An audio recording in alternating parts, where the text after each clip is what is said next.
Press. Right. So to those that are listening live and to those that are listening retrospectively, welcome to another P10 show. And tonight I'm really excited. Old coach of mine, actually, a coach friend, and the guy that actually got me into CrossFit in about 10 years ago, maybe 11 years ago. Yeah, it was 9 years ago. I mean, the gym's only been open 10 years, Cal, so I'd like to have known you for a bit longer. But... Yes, 10, okay, we'll go 9 years ago. Yeah. But I actually still remember the first time that I actually phoned you up the day before I came in, and I must have sounded like a right arse. But I kind of thinking that I was kind of Mr. Strength Conditioning and like CrossFit will be nothing. And then I remember coming in and having my arse handed to me with hang power cleans and ring dips. Oh, no scaling it, straight in there, the deep end, like that, yeah. Yeah, there was never going to be any scaling in my first session anyway. But for those that don't know, tonight I'm very fortunate enough to be joined by Andy Edwards, who is the owner of Dragon CrossFit in Cardiff. Andy, are you still part of the seminar staff? Yes. Yeah. Andy is part of the CrossFit seminar staff, and as well as that, he has a fantastic competing background through to multiple regionals as an individual and as a team. And then as well as that, he is coach to multiple athletes ranging from kind of more recreational all the way to CrossFit Games level, including Spencer Gardner, which is... Fittest in Sri Lanka. Yes, the national champion of Sri Lanka. Anyways, so I really appreciate you joining us this evening. So the first thing that I would kind of like to ask you about is what year exactly and how on earth at that point did you find CrossFit? So the year is 2008, and I met up with a friend because I was still playing some social rugby in regards to a sevens team and setting up a sevens team or being on the board of a social sevens team, which was called the West Country Cavaliers. And in that meeting, there was a gentleman called Ollie Mansbridge, who was a coach down at CrossFit Bath, coach and owner. Ollie is now the country manager for CrossFit UK. And we sort of passed each other like ships in the night at Colston's Collegiate School. But fundamentally, when I was at school, I was known as the guy who just trained all the time and, did fitness. And he basically said, oh, look, I'm doing this thing in this community centre in Bath. I was living in Bristol at the time. And he said, look, you should come over. You'd love it. So ended up driving in rush hour about 40 minutes to fundamentally go and do the first ever CrossFit session. And like you, Cal, turning up, I was like, well, I've played rugby to a high level. I'm super Mr. Fit, and got my ass handed to me with a Turkish get-up, which I'd never seen before, above parallel thrusters and some running outside. And it's the only time, that's the lie, the second time ever I've been sick training. Is that right? Yeah. So the workout was thrusters and running or something like that. And it was just horrendous. So yeah, that was when it sort of started, but then I stopped doing it because at that time we didn't really lift any heavy weights and we were still playing some social rugby. So I was still doing like the Olympic weightlifting and stuff like that. And then where it all really kicked off was my first competitive experience with CrossFit in Australia when I went traveling in 2009. And that basically catapulted me forward to where I am now. But I owe everything in terms of my exposure to CrossFit at the start to Ollie Mansbridge. Amazing. I mean, that's probably true for a lot of people, in fairness. We were the only two people in the whole UK doing it back then. Yeah. Well, I think it was probably you, Ollie, and Carl Steadman, and that was probably about it. So there's a couple more knocking around, but yeah, I mean, it was sparse. Yeah.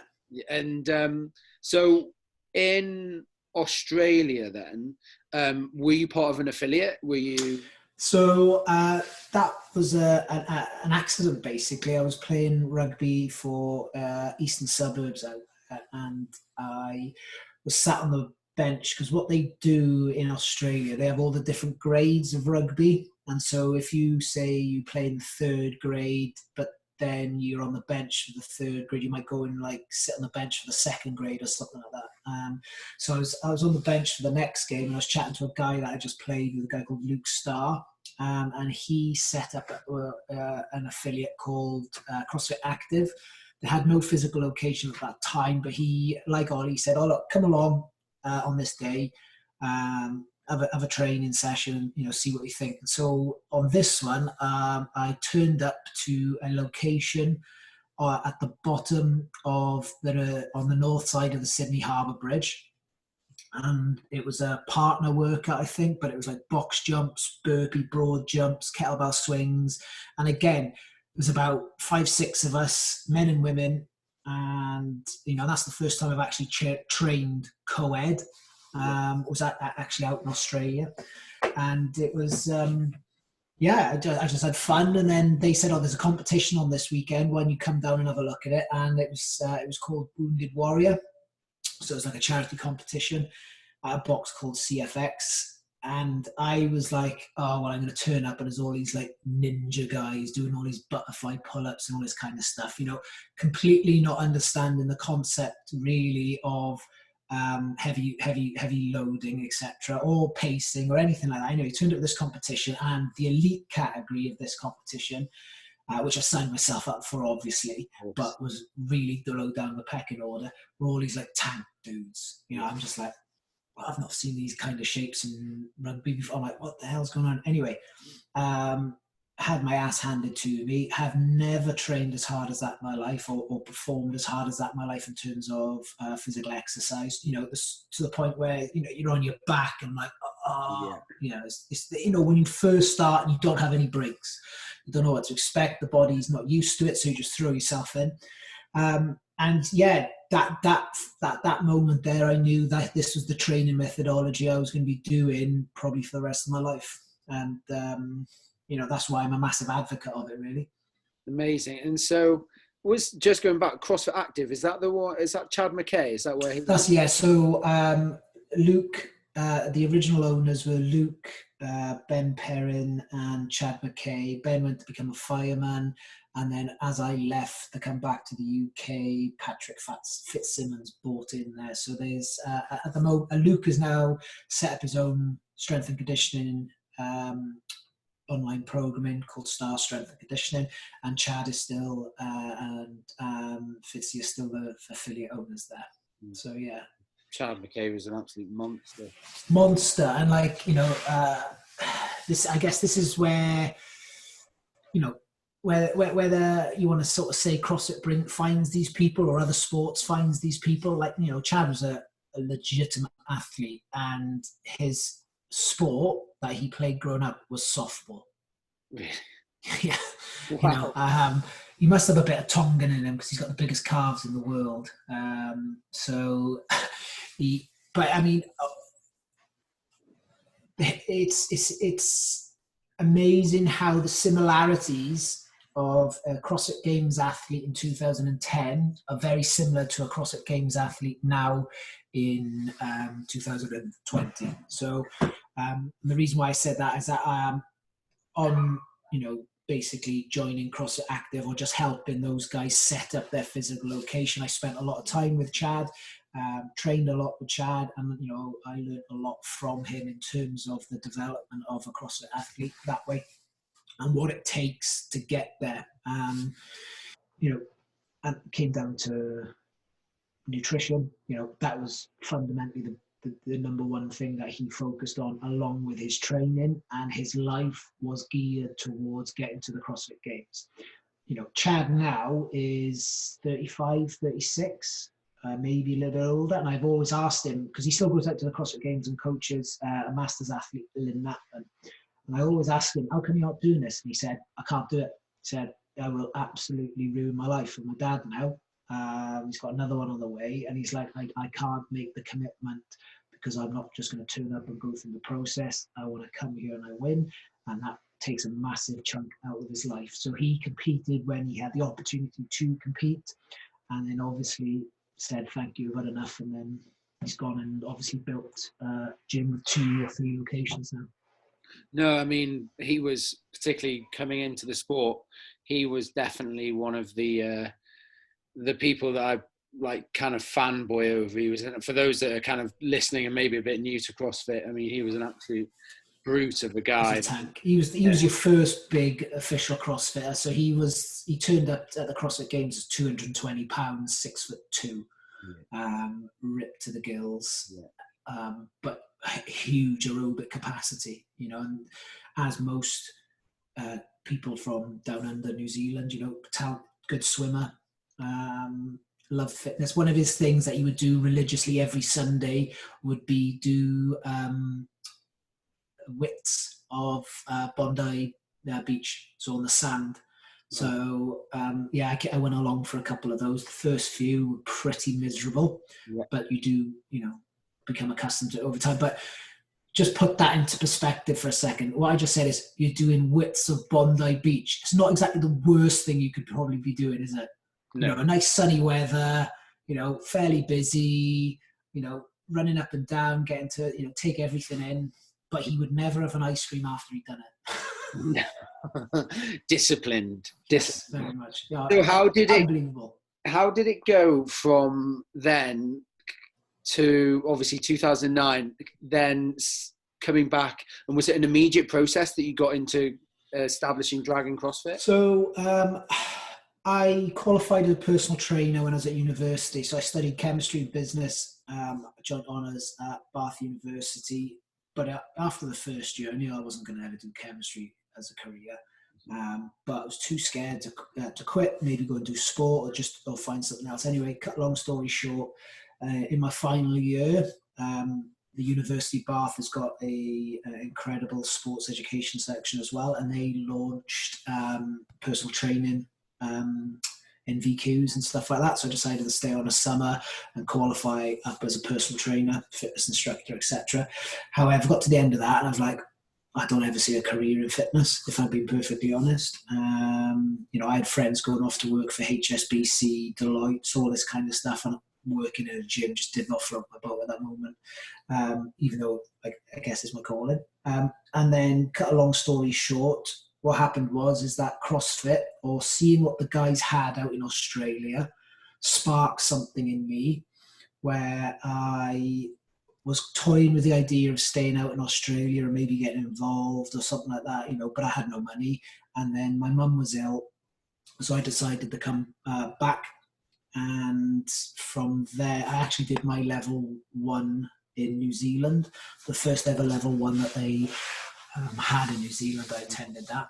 And so what happened is, came back, and my ambition was to have my own affiliate or work in a CrossFit affiliate, just because of all the generosity that was bestowed upon me while I was away through the community, etc. And I guess it sort of spitballed from there. I came back and I started helping out and working at CrossFit Velocity. So I reached out to a guy I played rugby with, who is on the level 1 staff now, a guy called Matthew Evans, and he was the affiliate owner then of CrossFit Velocity. And I guess that was my first coaching role within the CrossFit. And then I had the opportunity to buy in with those, but then I guess, like anything, I just wanted to, I noticed that there was a gap up in Cardiff, and Cardiff being the capital city, my sister living up there at that moment in time, I just decided to go up there and affiliated right at the end of December 16th, 2010. And so, and then I always think about, particularly back in and around that time, there was a workout that you would have done it up in Bolton, was it, at the regionals there, where was it like 100 overhead squats? Hundreds, yeah. So 400, there was 100 pull-ups, 100 overhead squats, 100 kettlebell swings, and 100 something else, which 100 double unders. Double unders, that was it. Yeah, I always think like that, particularly thinking back to CrossFit back in that time. I just think of, I mean, it probably, well, to this day, still a great test.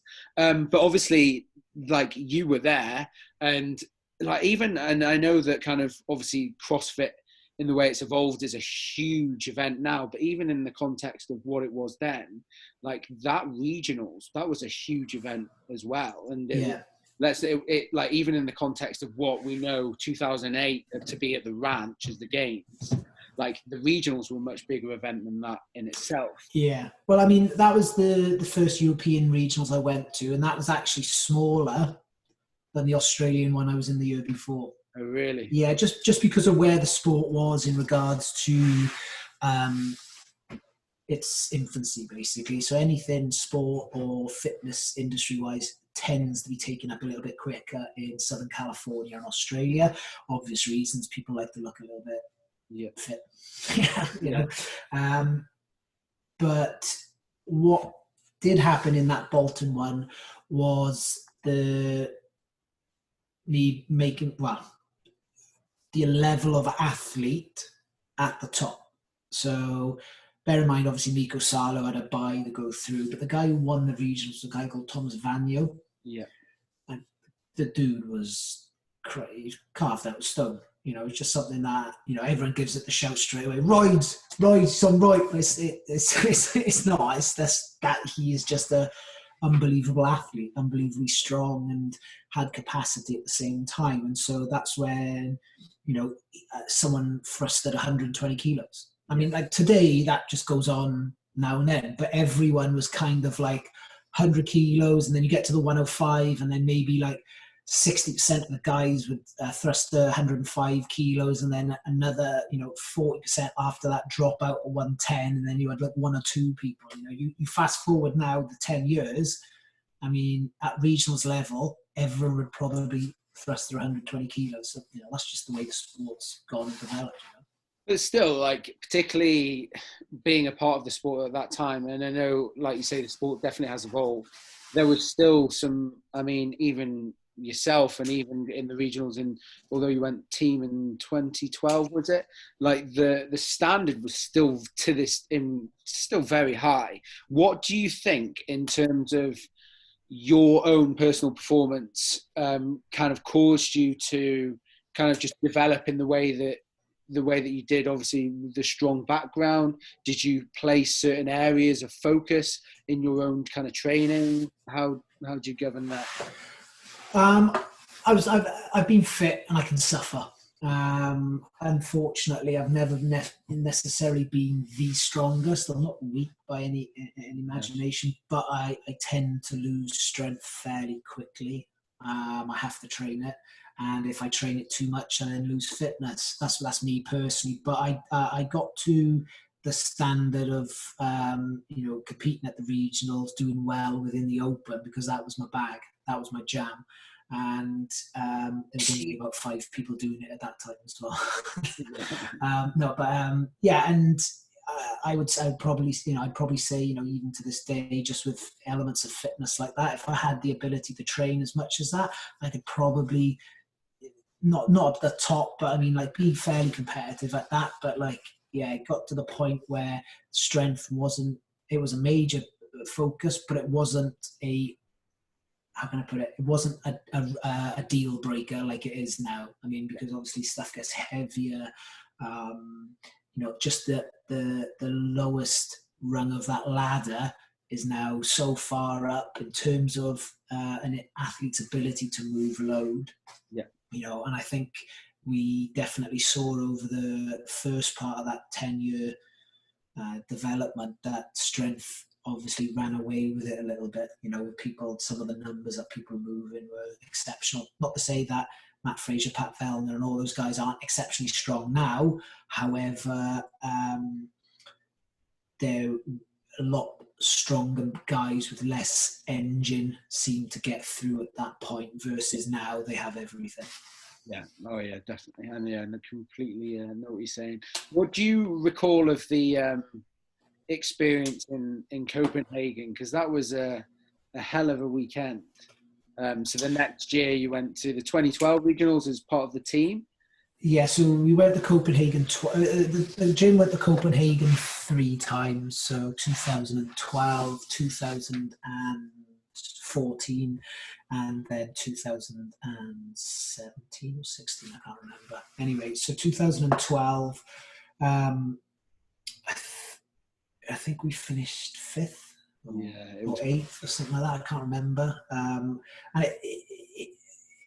there were teams there where some of the female athletes didn't have pull-ups. So the quality, the standard wasn't necessarily as high, and but it was a big arena in which to compete in and which to take part in, and that brought the best out of us in that format. And we had two very talented male and females who were strong.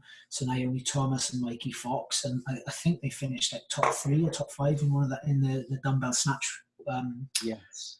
workout. And some of the people couldn't even lift the dumbbell snatch at that time, Oh yeah, I mean, and that's kind of again of how far it's come in the sense. What was it, 45 kilo dumbbell snatch? Yeah.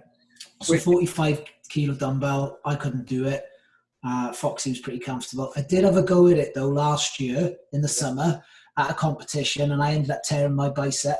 Right. So I can do it now, but like at what cost, So So it was a great experience. I mean, if we flash forward to the 2014 time that we went to regionals, we won the European Open. So when they used to do all that, we won that, and then we ended up finishing 5th after basically bombing out on one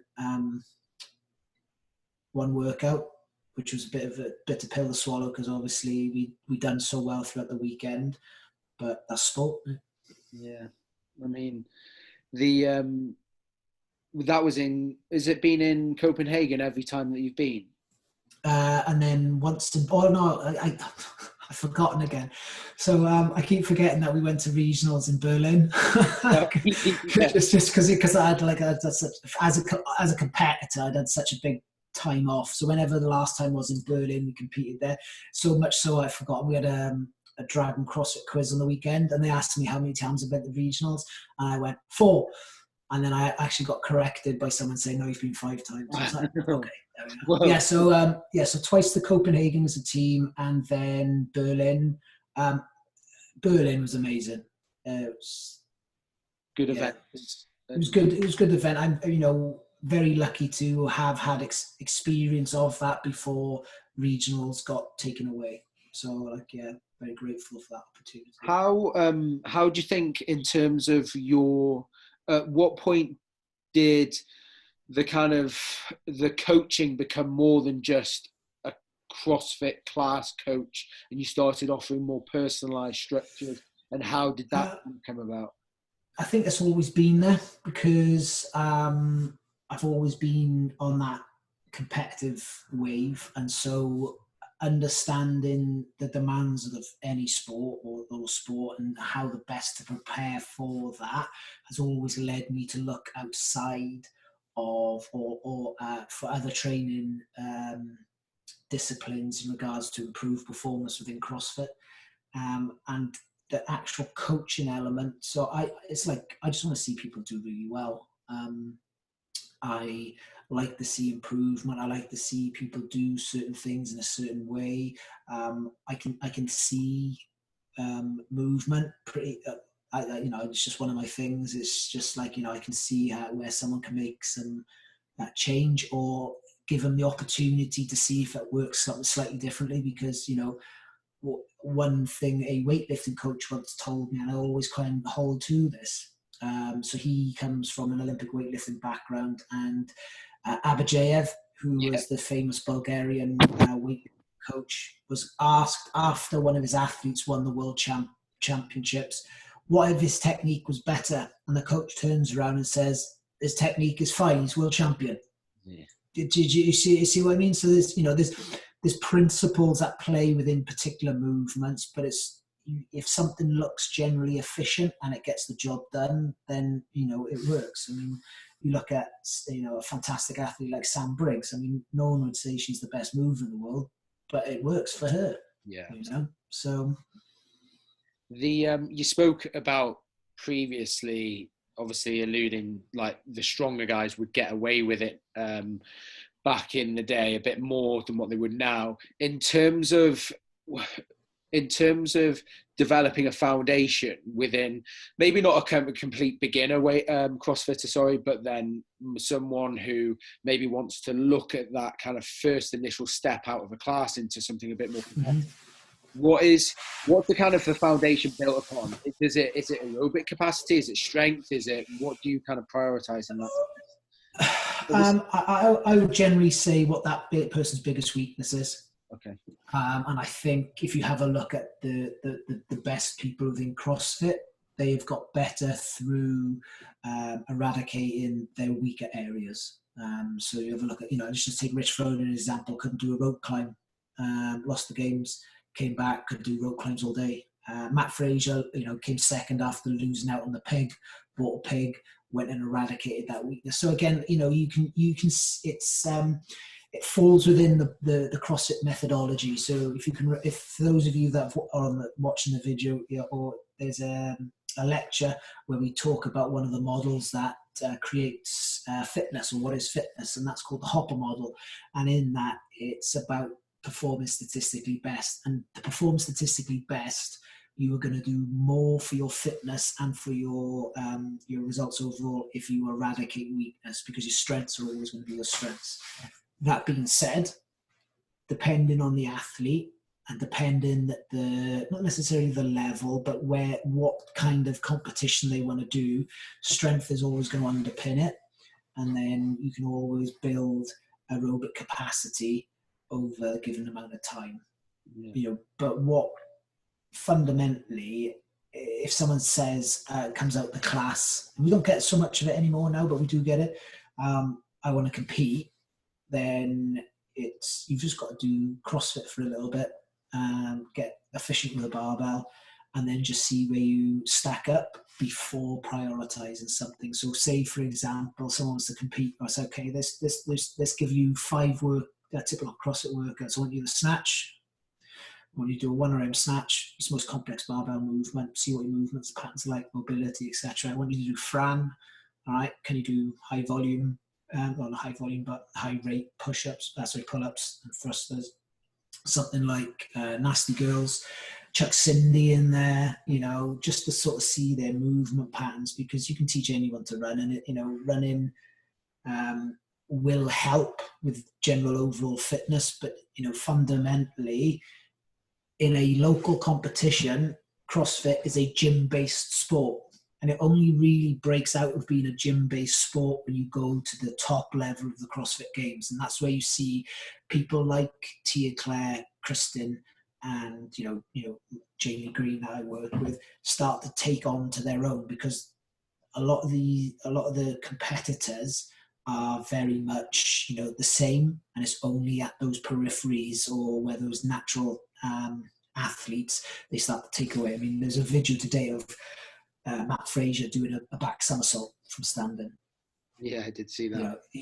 That's just athleticism. I mean, I watched a documentary on Matt Fraser where at 14 he just tries to attempt a back somersault on skis. I'm like, that's athleticism there. The ability, the confidence to know that you've got, and there's obviously some athletic potential there, in order to allow someone to do that at that age. So it's, real good athletes will always come to the top. And it's just understanding now, because a lot of people do want to compete within CrossFit. It's just, I would just ask them to sort of give it a couple of benchmarks, and let's just work on one for 12 weeks.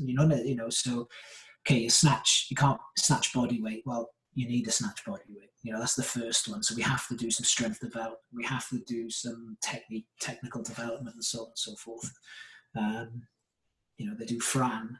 They can't do the set of 15 pull-ups unbroken. Well, we have to practice doing more volume of pull-ups. So it would always be focused on one thing. But I guess if someone makes the commitment that they want to do competing and compete in it, then you have to section out the work ever so slightly. So as you said, maybe focusing on aerobic conditioning, maybe you're focusing on strength or power development, maybe doing some block periodization, whatever. But you might have to do that, but you still have to bring it all in together. Does that make sense? So I see a lot of people wanting to compete in CrossFit, having not had the ability to learn to suffer, which is something that I know that you can do. And I see it a little bit less now. And what do I mean by that? You remember Ben Howie? Yeah. Ben is still one of the fittest guys in our gym, and he comes in and does 3 workouts a week. That's insane. Yeah, and I would say in anything which is fairly moderate weight, moderate load capacity, 7 to 10 minutes, even 20 minutes, Ben would beat a lot of people that do CrossFit in the UK. And it just because of his natural talent, but the guy suffers. Does that make sense? Yeah, absolutely. It's like, how'd you develop that? I mean, I know. I guess resilience is a learned response as well. Just take having a cold shower for example. It hurts like shit on the first time, but then after 30 days, 30 seconds in a cold shower, that doesn't seem like anything. And I think learning to go or to push your boundaries ever so often is both physiological and mental. And in order to develop the mental side of it, of suffering, you have to go there, maybe not super often, but there has to be a regular interval of going in there. One of the ways I developed that with my athletes is just 30-30 on the assault bike, and we just grow the volume over time. So. Yeah, it's definitely exposure for sure. In terms of the, actually, I'd love to just, before we jump into, I'd love to kind of explore some of this kind of more periodization stuff, and then some of the more competitive CrossFit stuff. One of the things that I know that particularly a lot of the gyms that will listen to this have the issue with is this notion of some people kind of maybe getting ahead of themselves. Kind of at what point, how do you manage people who probably still want to be in a class environment, who still probably should be in a class environment, still need that idea of coaching, because programming is brilliant, but then if there's still that need for coaching, how do you kind of balance that idea of, stay coachable, stay in the group, or is it a case of you can manage that in a more personalized way? At the local level, i.e. our affiliate, it manifests itself in a couple of ways. So I mean, like, we've gone through all variations of what it's looked like. So we've had internal programming, we've had a comp squad, we've had people go and doing their own programming, and I'm kind of flexible on it as long as people produce the goods. And so what I mean by that is that we've always had a history of competing, because that's how I started. However, I don't necessarily see the value in it for the general population. But I don't think you could stop anyone competing, because no one stops people going out and playing football on a Sunday, even though the Premiership runs every Saturday. So as a sport, it has to have various levels. I think people need to appreciate a little bit more what level they're at. And I guess our class programming is fairly basic now. So if someone wants to snatch, okay, they have to go to weightlifting class to learn how to snatch, because we're not going to do it in our CrossFit class, because in terms of the infinite, things are infinitely scalable. I have seen in my experience, not saying it's across the board, but there's some people who are snatching whose shoulders do not want them to snatch. And so, it's like almost like a Hippocratic oath where, I'm going to do no harm here, so some people do lose out because of that viewpoint. I get it. But it's stuff like that. It would be, if someone said, hey, I want to compete, and they, in all fairness, everyone always comes to us first and say, oh, I want to compete. What do you suggest? Well, Sometimes I've recommended they go and follow a particular blog. Sometimes we've had a competitors team, and so there's been a competitive program which we've done. There's so many nuances into it. I mean, fundamentally, I think the first thing has to be a good team environment, because that's going to allow people to achieve more. Together everyone achieves more. Right? But you've had the experience of them where we are. There's a core group of people who want to compete, and then they can push one another along, and then that will create more intensity. Intensity is what warrants us the results, etc. However, if people have time to develop their own fitness, i.e. additional time, then they need to go and put in some work, whether it be on a snatch, whether it be on a muscle up, all depending where they want to compete. I mean, I've got some people at Dragon who don't want to compete but do the competitive program because that's the level at which they're at, and they're like, oh, I don't want to do this many burpees and so on and so forth at this moment. I think I think it's a really important thing to note, and just from my experience of kind of particularly coming into the sport, and particularly coming into sport at Dragon, it was probably the most productive time that I had in my training. And yes, there was an element of being new to a sport, but then I certainly wasn't new to strength conditioning.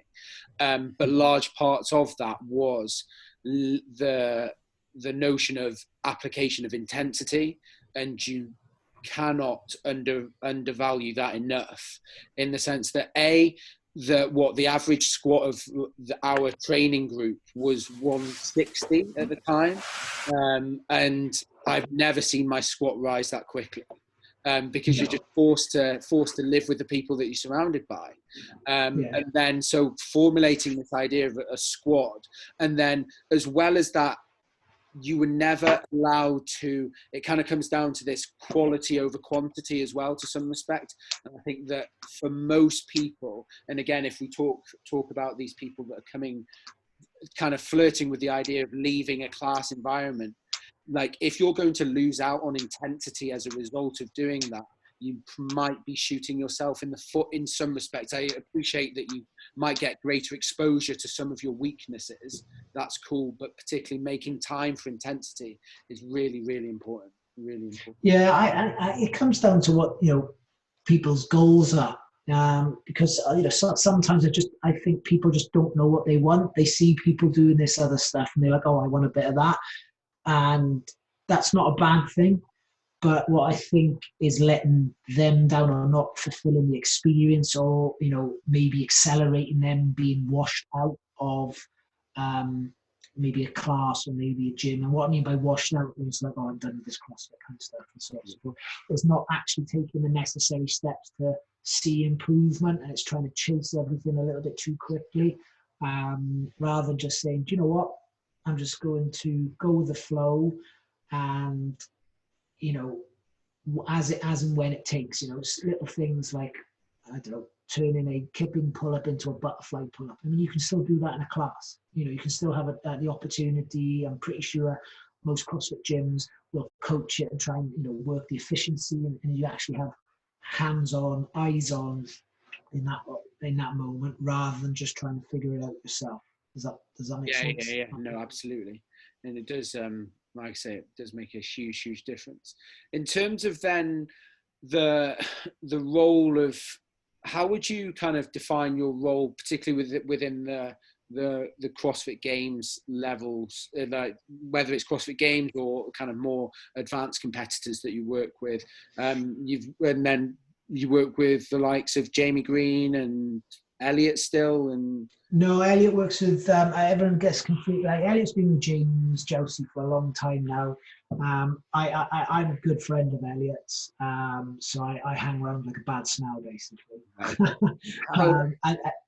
So it's Jamie that I've predominantly worked with, and I've got a guy in Jordan now, obviously Spencer, and I've got a couple of clients at sort of regionals level, and who aspire to be at a high level. re-say the question again. The kind of what in terms of Okay. what role do you kind of play within? So I would say that's developed over time, and this is the bit where I don't think there's enough exposure, and that's fine because it doesn't sell stuff. But what the relationship is like between myself and Jamie at the CrossFit Games is more of a confidant.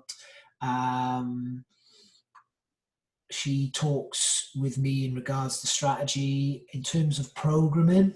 Okay, I've programmed her since 2016, maybe 2015. It was the year that Team Yas went there. So I've had the opportunity to work with her for a number of years, and it's that length of time which has allowed us to develop that coach athlete relationship. And it works for us in terms of,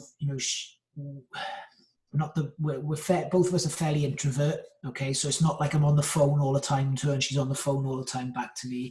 I keep track of her in programming, but at competition, it's about making the athlete feel comfortable, confident. Right, I can't there's so much value that has to go into an athlete's ability in their own confidence. And that's what we learned from 2017, 2018, all right, the year where she finished 11th. All right, she just come back from a shoulder injury.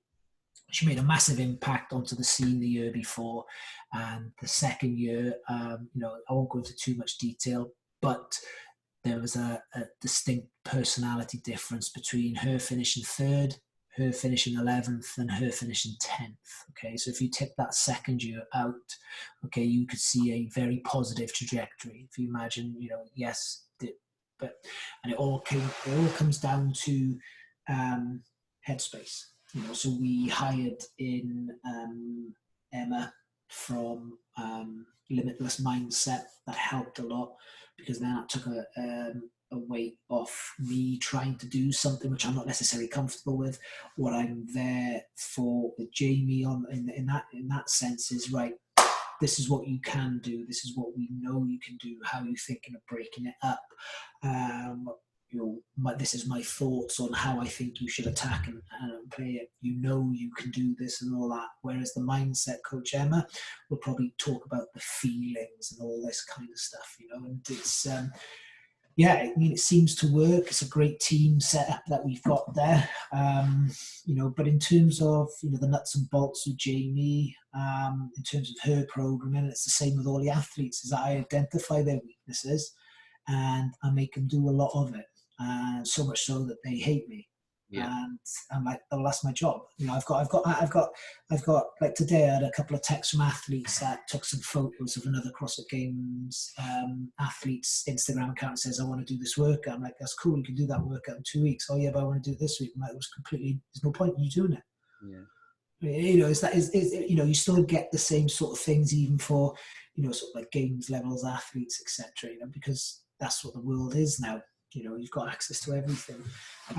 But that relationship has developed. It's definitely developed from someone who's programming to a more coaching aspect, and that's the bit that I try to develop now a little bit more.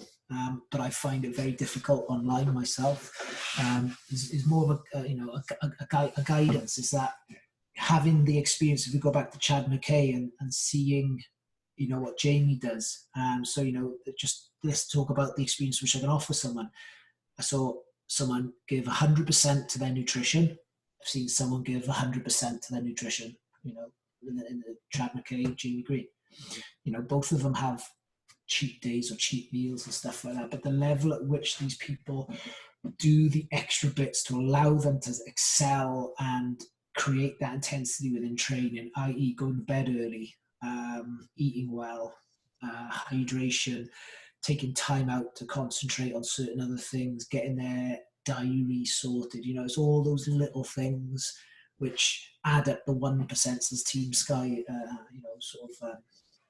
prophesize, etc. It's the same thing within CrossFit. It's just making sure that person's doing that. So, I'm the one who asks questions in terms of, okay, cool. Performance. How was your sleep the night the day before? Shit. Why was it shit? Oh, well, I had an argument with my partner. I'm like, okay, cool. Then that's why the session's bad. It's not because it's bad because, you know, the program's this, or you're not feeling. It's because there's other things at play there, you know. So yeah, so that's your role as well, to kind of check in on their hydration, sleep, stress. Like, you factor all that in. I've tried. You know, online it's, you know, you can put a questionnaire, and whether that people want to be honest with the questionnaire, it's not. So let's talk about the best way for me to sort of see where it is and where I am and adding value, right? So I've started working with Kelly Friel this year. Now, Kelly Friel has come second at the CrossFit Games 2 years in a row. Yeah. Right. So I will never take credit for anything she does. However, what I'm doing this year is that we're trying to make the difference from second to first. And so it's just making sure that we are crossing crossing the T's and dotting the I's on these sort of things. So, you know, with Kelly, phenomenal strength, okay, but hasn't had a hands-on coach for a number of years. So at Strength and Depth this year, it was the first time I got to see her snatch, and we made just 1 or 2 adjustments, and she goes out there and she PBs by 5 kilos on a hang snatch, and it's just from position, just having the hands on. So the role there is different, but in terms of the confidant, it's like Kelly will come up to him, she goes, right, how am I attacking this? I'm like, okay, let's, you know, figure things out, and then it's just having a game plan, because you can have a game plan when you go out there. You know, it's a sport of pacing, but if you're feeling good, you go. Yeah. You know, so it's coming back to this, you know, sort of, you know, Kelly, it's like, are you sleeping on time? All these kind of things. And it's just someone that she, you know, there's a mutual respect between the two of us because of, you know, the experience which I've gained over the years. You know, and that's just through luck and being in the right place at the right time. But that level of experience can be passed on to other people, you know, because I've seen some very good athletes go to competitions, and you know, apologies about the language of use. I'm in the warm-up area going, what the fuck are they doing? Yeah. You know what I mean? Yeah. And you know, it's not. We're not talking about the people who are at the top. We're talking about people who maybe have a good Instagram following and all this, and you're scratching your head going, what the fuck? Yeah. What's that? You know, and it's, you know, and that's one of the amazing things, is that because it's still fairly a new sport, you have people who've got amazing athletic ability doing or getting as far as they can, but then not having the equipment or the experience or the help necessary to make that next step. Right. I always look at how we in the UK look at an athlete. So let's say, for example, I use 2 people here who are seen as 2 of the best footballers within the United Kingdom. You're George Best and Gaza. They're both alcoholics. Yeah. They're great footballers, terrible fucking athletes. Yeah. All right. And what we're talking about here is that CrossFit is a sport of athleticism. You see what I mean? So no one looks at the work that Bradley Wiggins has done. No one looks at the work that Geraint Thomas and you know these guys who are, you know, the Brownlee brothers. These guys don't have the appreciation of these footballers. I'm not bagging football. Football is a great sport and of you, but they're not necessarily played by athletes. Yeah. The guy who's got the longest career, one of the footballers who's got the longest career, right, is Cristiano Ronaldo. Guy's renowned trainaholic. There's no coincidence in these things. You see what I mean? And I just think that's where, at the highest level, those are the differences which make it.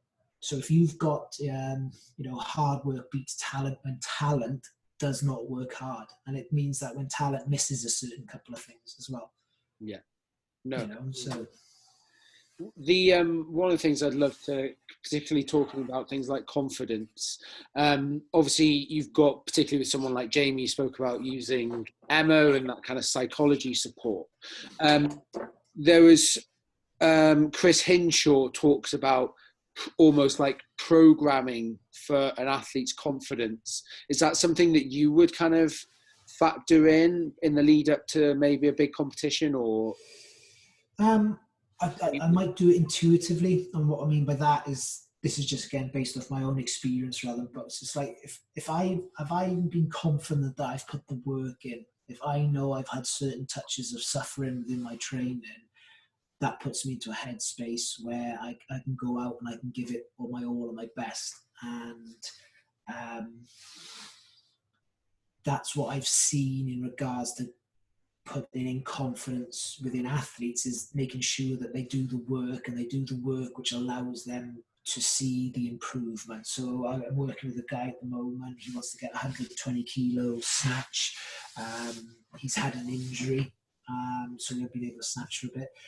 But he's excited in the pathway because we've had to do some modifications to the training. So like his tap and go power cleans, right? So I've just been hammering the tap and go power cleans, and you can see him getting excited. He's going, I'm looking forward to doing 5 tap and go 275 pounds, you know? So it's going to come there, and he wants to get there. But it's making sure that we put everything in place to allow him to achieve that at the right time. Yeah. That's what it comes down to in terms of programming, in terms of coaching. It's just making sure that he, sticks to the plan. I.e., I'm looking forward to doing 5 at 275. I'm like, yeah, but we've got to do 5 sets of 3 first. Yeah. You know what I mean? It's not like it's those kind of things. So again, it's different for some people. Some people it's not letting them get ahead of themselves. Men. Yeah. And then it's making sure that females in general, it's not this is just from my experience, have the confidence in their own ability, because for one reason or another, as an individual might not feel that they're ready, or they have the ability, or they have imposter syndrome. But it's like, look, you've done the work, this is the results, you're here, you've earned it, you've warranted it, go out there, enjoy it. That's all you can ask for. But you generally find those kind of things, and that's why you find in the online coaching programming not necessarily programming, but coaching sector, you'll have a higher percentage of women athletes with coaches, and their coaches are fairly known, whereas the guys will be fairly solo. And that's just typical of our sport. I mean, if you ever look at 1, 2, and 3 on the podium last year, I think Pat Vellner was the only one who works under Michelle Attondra, or did. Yeah. Did Pat Vellner finish on the podium this year? No, Matt, Noah, Olsen, and Noah Olsen. Who was the third? Pat didn't make the cut, did he? My knowledge is terrible. Yeah, third. I can remember. There'll be people listening to this. Yeah, you'll be like, "Oh, it's terrible." But like Matt, you look at. So I again, lucky situation. All right, behind the scenes, I get the opportunity to talk to Shane Orr, all right, who's obviously Tia Claire's husband, coach, and also coach to Matt Fraser as well, or programmer. And it's, I'm just like, well, how do you do it? He says, oh, well, they'll snatch on the same day, but they'll do different snatches. Matt knows what he needs to do. He's fairly intuitive in terms of what. But what they've got there is probably the winning formula for the dominance in the sport. I.e., you've got 2 the best athletes pushing each other. Yeah. And whatever program that's put in front of them, well, guess what? They're going to get the best results out of it because they have the right environment. And that's what it comes down to, is environment and the culture, etc., in terms of making the difference. Because physically there are probably people out there who maybe not as good, if I'm being honest, or not quite there, but they're there or thereabouts. I mean, Noah Olsen gave Matt Fraser a hell of a run of money for his money this year, but Noah trains on his own. And I think he's trained a lot more with Ben Smith, the Army Ranger. And that will push him on, because it doesn't matter how fit you are, at some point you're going to sandbag something if you haven't got anyone to push against. It's just inherent, So that allows you to take the brakes off. Yeah, it definitely brings around the, like, I suppose, just kind of full circle what we're saying about my experience at Dragon anyway. And then I remember actually the year after, not last year's games, but the year before, Noah Olsen finished the games and put out a tweet and said, "Who wants to be my training partner? And who's willing to move to Miami, basically, to become his training partner, games athlete wanted type thing." And so he's recognizing this, or has recognized this, and he's, like you say, he's created that kind of team around him. What's your, especially having coached CrossFit Yaz and Jamie and through kind of the regional setup, how's the kind of the transition into the kind of the new sanctional setup kind of change? Has that changed anything at all? Does that, in regards to like periodization, programming, like the structuring of the season itself? I mean, on the macro level, nothing really changes other because we know when the Open is, and we know when the games are. Yeah. So you still target the Open as a... It depends, because they're two different sports, and they affect it. Yeah. I say the two. There's two different types of competition. So the Open is, I don't want to say it's not for someone like Jamie, okay, because she's the fittest in New Zealand, and unless she has an absolute mare, she's going to qualify through New Zealand. With the Open, she's an open athlete. She's small in stature. She's fit, very fit aerobically. She's not super strong. And what I mean, but and let's talk about on what that's a completely wrong thing to say. What I mean is that 106 kilo clean and jerk is, it's like you've got the top end, which is like 115, maybe one or two 120s, and then you've got that. So it's the third tier down in terms of the strength numbers. All right, it's still fucking strong. But, so we know that's there. So what we do for this season, it's about periodizing in regards to the competition. So the competitions that we targeted this year were Dubai Fitness Champ, because it's right on the doorstep. Yep.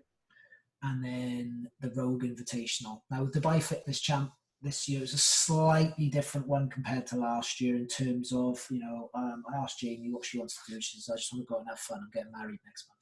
Of course. Cool. So that's where we were with that one. Very relaxed. Still did a fantastic job, and it's just having the ability to go out there and compete against those other ladies. I mean, people have to have a bit between their teeth, and I call it a bit between the teeth when you turn it to a competition. And if I use Jamie as an example, she'd agree with this. She didn't have that bit between her teeth for Dubai. She was just like, oh, cool, we'd have fun. And when you don't have that, you're going to push as hard as you can. You're going to push, but like when it really matters, it's just like, yeah, I'm cool with it, Whereas, you look back to the final of the CrossFit Games, okay, she had to beat Katrin. We knew the workout kind of went in Jamie's favour a little bit, but we wanted to have a dominant performance. And if I put my hand on my heart, I made a bit of a wrong call in the final. Yeah, go tap and go. Tap and go those cleaner jerks. Right, just do it. And she burnt up a little bit on the muscle ups. But she pulled it back on the snatches, so it's completely, in terms of that. But she had the bit in the teeth. And what I mean by she pulled it back is that she knew she had to go and she had to do it and she had to put her foot down. And, so what it does, it just takes the brakes off. And then, having that bit between the teeth takes the brakes off. And that's what we were building towards. So, like, coming back to what you were saying in terms of the periodization is making sure that coming to the Rogue competition, that she was confident in her ability, because she's now going to go on to a big stage in terms of competing with the top 10 women in the world, and going out there with a slight chink in the confidence will get exposed. So we'll get exposed. So it's going out there and you're just like, yeah, I'll give my best effort. You want to be walking off it's like any sport. You want to be walking off the pitch, walking off the field, walking off the platform, knowing that you've given the best representation of yourself. And so that's what any periodized program has to do. I mean, like within the strength and conditioning community, it'd be like, oh, well, you want to see this, under the periodization, all this kind of stuff. And so there's the physiology. Okay, but it doesn't take anything into account in terms of the mental aspect. And that mental aspect has to see the consistency, obviously, within a periodized program, but there also has to be touches in it of what that athlete needs to see. And so one of the questions I always ask with anyone I work with is that, what do you need to see? What do you need to see to acknowledge the fact that you're getting fitter, stronger, faster, etc.? And there's always one thing. It's always one thing. I want to see a 250 kilo deadlift. I want to be able to snatch 85 kilos. That kind of stuff. Is that okay? Well, yeah. Do that. If you can identify what kind of benchmarks that they're using, and then it's only going to facilitate that kind of buy-in anyway. What's the kind of the general experience of the sanctional process being fairly positive in terms of that respect, or are you kind of regional? Cool. There's always going to be a period of transition. I think there's a lot of sanctionals out there, and I think over the years that will thin itself out, because fundamentally, if you've got deep pockets, like anything in sport, you're generally going to be able to pull in the best athletes, and with the best athletes, you are generally going to have the better competitors coming through. That being said, Matt Fraser decided to compete at strength and depth for no fee. Not everyone knows that, but I'm privy to that knowledge. I mean, he was over here promoting another one of his sponsors' brands, but he decided to jump in, and that gives athletes that will never be able to compete with him the opportunity to do that and lift their game. So it's going to have a very positive effect across the board. But how it will develop over the years, or what I feel will see it develop, is a bit like golf, tennis, bodybuilding. You'd have, would be a good comparison as well, in terms of you've got plenty of shows, but then you've always got the 1, 2, or 3 shows which obviously warrant the big ones. So within the CrossFit Games is always going to be the pinnacle of the sport, forever and a day. Doesn't matter if some competition comes out and the prize money's more. The CrossFit Games is always going to be the pinnacle, and it always is, because they're the ones who are going to be able to coin that they're the fittest ever. And that's the way it should be. But then you've got Rogue. With the Rogue one, they go, right, you finish top 10 in the games, bang, okay. People want to watch that. It's the creme de la creme. And then you've got stuff like Dubai Fitness Champ. Like Dubai Fitness Champ just chucking money in there, so you're going to get some athletes because they want to cash in a little bit. And yeah, those are seen as the big ones at the moment. But I do feel that will change, because the Dubai Fitness Champ's going off on some different tangent, and they can do that as a sanctional. Yeah. So they're doing it in single modalities next year as a competition. So you have to do like a CrossFit mixed modal qualifier, a bit like the Open, or whether, I'm not too sure whether they take the Open as it. But then if you qualify Dubai, you then have to do like kettlebells, strongman, weightlifting, and it's the single modality thing. So that's an interesting, really interesting. An interesting piece, but it coming back to the idea of periodization, it's all dependent on the athlete, what competitions they want to do, and which one's going to have priority over another one, possibly. Yeah, fair. What was the I suppose one of the final things I'd love to ask you about, particularly, I suppose a lot of the guys listening would love to hear about, is what was kind of take of the experience of the CrossFit Games this year compared to previous years, with things like the cuts, the programming and stuff like that? I thought the cuts were amazing. It's like any sport. You can't, I don't want to say something, but CrossFit kind of lost, or CrossFit competition kind of loses the whole, it's a sport and that's what happens, right up until the end. And with the cuts, it forces people to maybe take risks. It brings that level of excitement to it. Do I think the cuts could have been done slightly different? Possibly, yeah. Were they aggressive? Don't know. It was the first time they'd ever done them, so they were just sort of experimenting. Do I think it's going to be better next year? 100%. Yeah. But some people might say I'm fairly biased in the cuts because Jay came out the other side and did very well out of it. Yeah. Possibly the case, but that was the competition on that given weekend, and those are the rules of engagement. So there's no point in whinging about the rules of engagement because that is sport. So, but I think it will get better. I think cuts are a good thing because it gives people mini competitions. So let's say, for example, you've got 150 male athletes from all over the world. Well, a lot of those guys know that I ain't going to get in the top 10, but what they might want to push for is the first cut. And so it just gives the sport, it gives the individual, gives the athlete more drive. Effectively, gives them a win, gives them a target which to go for, rather than I'd like to finish in the top 20. Not bad. It's a cut. I'm finishing in that cut. So sanctionals. Again, as I said, there's such a mixed bag.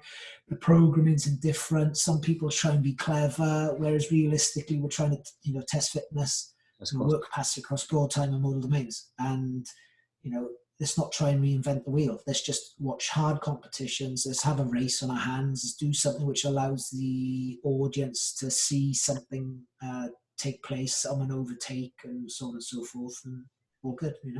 In the sense of the games, what did you make of the fact that the clean and jerk came so late in the day, as opposed to when all those cuts had kind of been made? Well, I mean, harking back, I should say, to the previous years. What is the goal of the CrossFit Games? The crown the fittest man and woman alive. And did they do that? Yes. Yeah. And it wouldn't have mattered if they'd done the clean and jerk on the first event.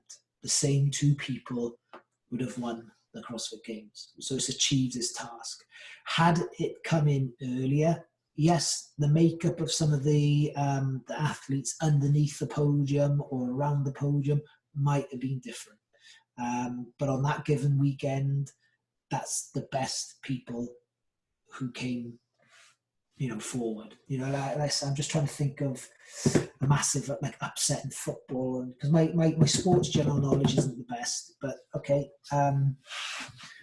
England, South Africa, Rugby World Cup final. England destroyed New Zealand, and then just fell apart in the final. I'm not, both the teams had to work their way there. South Africa lost the game, I believe, so it's kind of the same thing, I know what you mean. But the makeup of the leaderboard would have been different, but the same two people would have still come out on top. Yeah. So it's a great point. It is a great point. And ultimately, Matt and Tia are the two fittest alive, and as a result, and they still were crowned it regardless of the spread of the events. It'll certainly be interesting to see how it kind of pans out. Well, if there is one this year, and I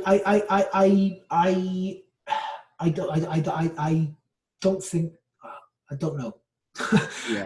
Because the only thing is, you're only going on the media at the moment, and whether or not America are taking COVID-19 as seriously as it needs to be, or whether the pandemic hits them a little bit harder a little bit later. If they have a May similar to our April or March-April, there's no way the CrossFit Games could go on. I think everyone's in lockdown. I don't think some professional athletes have the ability to train, some don't. So currently, Jamie and Elliot they started off the lockdown having access to the gym, then the gym got shut, and then at home they've got like the bare necessities, and so they've only now gone and got more equipment. Now, that being said, they could really simplify the CrossFit Games, but I think from Spencer's perspective, so Spencer Gardner was a very good friend of mine and qualified for the CrossFit Games by changing his nationality, or for, I should say, using the grandmother, his mother's from Sri Lanka, so he used that rule and had the documentation to show that and stuff like that. But it'll take his opportunity to compete at the CrossFit Games away if they do take it online, and I can see it from both perspectives, but that's the way it is, unfortunately. Like Rogue's gone online. I'll be interested to see how they facilitate that. Yeah, for us, that'll be a good test.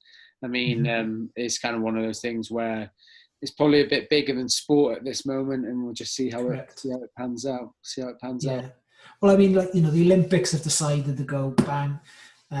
We're not going to do that till next year. It's government funded generally, though. Like I'm down to do an Ironman in. Are you really? Yeah, I haven't trained. I pulled a calf, and then I'm about to. Not me, my wife's about to give birth to our second child, so like I'm kind of like fingers crossed it's cancelled because for one reason or another I want to do an Ironman, but I want to give it 100%. I don't want to just go and turn up and support or be part. Not interested. I want to go there and I want to finish, and I want to know that I couldn't have done any more. And so, like, that's not happening. So I've lost my mojo in order to do that. Amazing. Well, just to finish, I generally ask kind of the same three questions to different people, just largely obviously because we're in lockdown and all the rest of it. So they're all largely centered around this. So if the first one, the first one is food. The first one is, if you had to eat one meal for the whole duration of lockdown, what would you eat? Steak and rice. Steak and rice. Just simple. No. Getting on that vertical thing, buddy. Yeah, that's it. Of course. What are you watching on Netflix? Anything? Would you recommend anyone to watch anything? I'm currently watching Ozark Series 3 and Better Call Saul Series 5. Oh, really? I've never ventured on Better Call Saul just because it was boring for the first few series, but if you're a Breaking Bad die-hard fan like I was, you see it through and it sort of comes in. But I did recently watch Tiger King. I don't watch a lot of TV, and the reason being is that even though I've listed those three things, I've binge watched them, if that makes sense. I basically don't watch anything, and all of a sudden I'll watch like 5 in a day. I try and stay away from it. And then the final question is: are you doing anything to stay sane? Have you got any kind of form of self-care, or like how do you stay sane in and around this time? I've got a 6-year-old, which prevents me from doing that really. But no, playing with my daughter, looking after my heavily pregnant wife, and what I'm doing, which is keeping me sane at the moment, is still practicing social isolation. But I am moving equipment from one gym to another on my own. So yeah. So it's very arduous. It's very physical, which I've finally at 36 years of age found out that I just like to be in locomotion, regardless of what it is. Sitting in front of a computer, it's a major part of my job. Turn myself off, even if it's a major part of my job. It's just not of interest whatsoever. So I like to just be physical. So anything that keeps me at the house. Fasting. There we are. I like fasting. On that one, I find that if I'm in the house, it's almost impossible to fast. But if I go out and I work all day, I will fast all the way to 4 o'clock. Yeah, is that something you do anyway? You've like in a day normal living? Are you? No, day normal living, I will fast from 8 until 12 generally. Amazing. Well, I appreciate your time massively today. I really No, do. thank you. And Apologies, it wasn't too boring. no, not at all. I find it, like, I'm sure everyone else will find it, completely fascinating. Obviously, just to kind of get your take on experiences that I was kind of there for, but then obviously to see and talk through the development of your own coaching and dragon and all this kind of stuff has been great. So a huge thank you. It's really, really appreciated. No,